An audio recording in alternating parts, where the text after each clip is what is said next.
آج میری سوتیلی اماں کی سہاگ رات تھی۔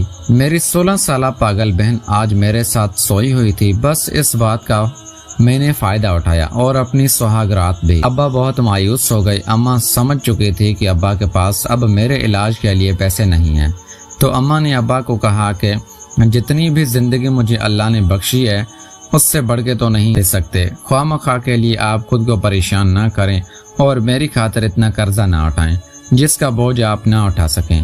ہماری 2 بیٹیاں بھی ہیں جن کی شادی کے لیے آپ کو پیسے جمع کرنے ہیں۔ اگر سارے پیسے میرے علاج کے لیے خرچ کر دو گے تو بیٹیوں کی شادی کہاں سے کرو گے؟ میرے مرنے کے بعد بس میری بیٹیوں کا خیال رکھنا میرے لیے اتنا ہی کافی ہے۔ اماں کو زیادہ فکر تو میری بہن کی ہوتی تھی جس کا نام کومل تھا۔ کومل پیدائشی طور پر دماغی کمزور تھی۔ اس کی عمر 16 سال ہونے کے باوجود بھی اس کا دماغ ابھی 5 سال کی چھوٹی بچی جیسا ہی تھا۔ اس سے ہر وقت مجھے ہی سنبھالنا پڑتا تھا کیونکہ اماں اب بالکل بھی طاقت نہیں تھی ان میں۔ مجھے تو یہی لگتا تھا کہ اماں کو بیماری کومل کی پریشانی میں ہی ہوئی تھی، کیونکہ میں نے اکثر اماں کو نماز پڑھ کر کومل کے لیے روتے ہوئے دیکھا تھا۔ اماں ہر وقت نماز پڑھ کر اللہ پاک سے یہی دعا مانگتی تھی کہ اللہ پاک کومل کو نارمل کر دو اور اس سے صحت یاب کر دو۔ مجھے اس کے مستقبل کی بہت پریشانی رہتی ہے۔ آپ مجھے اس پریشانی سے آزاد کرو۔ ابھی تو میں زندہ ہوں، کومل کا خیال رکھ لیتی ہوں۔ میرے مرنے کے بعد پتہ نہیں میری بیٹی کا کیا حال ہوگا، کون اس کا خیال رکھے گا، کون اس کو سنبھالے گا؟ وہ تو خود سے اپنا خیال بھی نہیں رکھ سکتی۔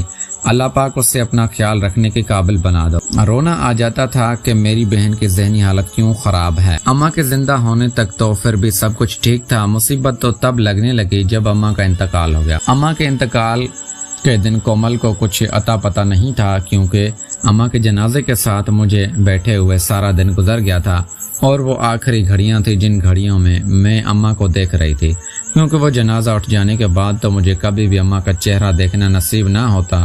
میرا دل یہی چاہ رہا تھا کہ میں اماں کا چہرہ اپنے دل میں سنبھالوں، اپنی آنکھوں میں قید کر لوں، پر ایسا ہونا ممکن نہیں تھا۔ اماں کے جنازے کو اٹھ جانے کے بعد رو رو کر میرا برا حال ہو چکا تھا۔ جب میں نے خود کو تھوڑا بہت سنبھالا تو مجھے کومل کا خیال آیا، کیونکہ اس وقت گھر میں کافی سارے مہمان بھی موجود تھے جو اماں کی تعزیت پر آئے تھے۔ لوگوں کی بھیڑ میں کومل کو ڈھونڈنا کافی مشکل تھا، کیونکہ ہمارا گھر کافی کشادہ تھا اور ہمارے گاؤں کے لوگ بہت زیادہ تھے۔ ہمارے گاؤں میں میت والے گھر سارے گاؤں کے لوگ ہی جمع ہو جاتے تھے، اسی لیے اماں کے جنازے پر بھی ہمارے گاؤں کے سارے ہی لوگ آئے تھے، دور دور کے رشتہ دار بھی آئے گئے تھے، اسی لیے لوگوں سے ہمارا پورا گھر بھر چکا تھا۔ کومل اتنی بھیڑ میں مجھے کہیں بھی نہیں دکھائی دے رہی تھی، کیونکہ وہ ذہنی طور پر ٹھیک نہیں تھی، اس لیے اس کو اماں کے مر جانے کا کوئی دکھ نہیں تھا۔ اس سے معلوم بھی نہیں تھا کہ اماں اب ہمیشہ ہمیں دور چھوڑ کے چلی گئی اور کبھی بھی واپس نہیں آئے گی۔ کافی دیر گزر جانے کے بعد جب کومل گھر واپس آئی تو میں نے اس سے پوچھا تم کہاں گئی تھی؟ اس نے کہا کہ میں گاؤں کے بچوں کے ساتھ گلی میں کھیل رہی تھی۔ تھوڑی ہی دیر میں اس نے اماں کے بارے میں پوچھا، کیونکہ وہ کھیل کود سے جب تھک جاتی تو آ کر اماں کے ساتھ ہی بیٹھ جاتی تھی، جس طرح چھوٹے بچے کو اپنی ماں کی گود میں سکون ملتا ہے، اس طرح کومل کو بھی 16 سال کی ہونے کے باوجود بھی اماں کے ساتھ اگر سو جاتی تھی اور اس سے وہیں پر نیند آ جاتی تھی۔ جب میں نے کومل کو کہا کہ اماں یہاں پر نہیں ہے تو وہ خود ہی سارے گھر میں اماں کو ڈھونڈنے لگی۔ جب اس کو اماں نہیں ملی تو وہ رونے لگی کہ مجھے اماں کے پاس جانا ہے۔ مجھے کومل کو سنبھالنا بہت مشکل لگ رہا تھا، تب بھی میری کچھ رشتہ دار عورتوں نے کومل کو سمجھانے میں میری کافی مدد کی تھی، پر کہتے ہیں کہ اللہ پاک 3 دن کے بعد دل پر پتھر رکھ ہی لیتا ہے، تو اللہ پاک نے کومل کو بھی صبر دے دیا تھا، اور وہ 3-4 دن بعد اماں کو کافی بھول چکی تھی۔